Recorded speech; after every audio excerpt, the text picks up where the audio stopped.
Hello and welcome to Yes Sensei, the all-in-one platform to power your hospitality business.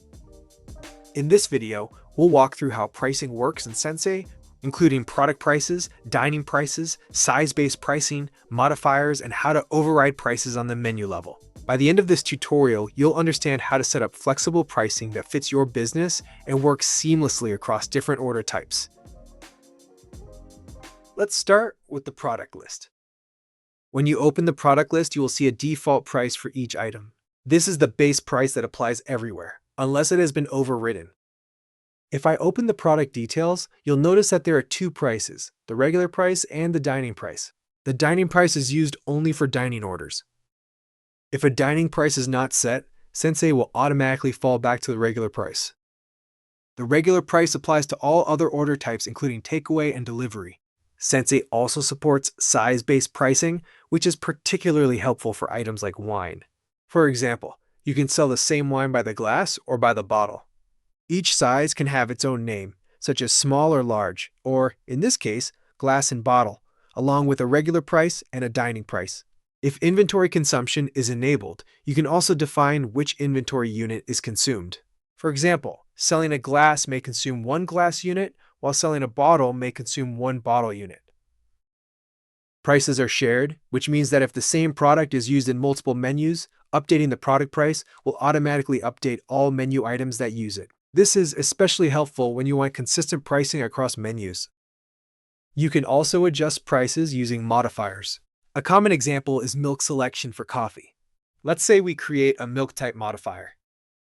We can require the user to select at least one option, such as regular milk or oat milk. If a modifier option has no price, it adds no additional charge. If you want to charge extra, you simply set a price.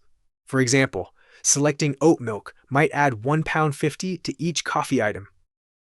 Now, let's look at menu level pricing. When you open a menu, you will see prices for each item. At this level, prices can be overridden by the menu. At the moment, all prices are inherited from the product. Let's start by overriding the price for an entire group. For example, we want to sell all items in the tea group at the same price, let's say £3. If you click on the Group Edit button, a dialog will open showing the group pricing section. When you expand it, you'll see that all prices are currently disabled.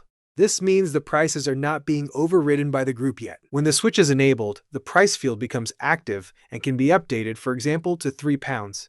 Once saved, the change is applied immediately, and all items in the group share the same price. You can also set a separate dining price or add additional modifiers at the group level. Menu level prices always take priority over product level prices. You can also override pricing for a single menu item. To do this, open the menu item by clicking on it. Scroll down to the price section, expand the pricing group, and enable the price option. You can then set a custom price, for example, £2.50.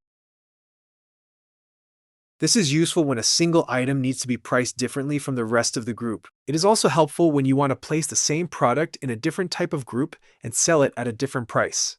For example, a burger may have a default product price, but in a special menu, you may want to offer it at a different price. If you know the price needs to be changed only in this context, you can update it directly on the menu item instead of on the product itself.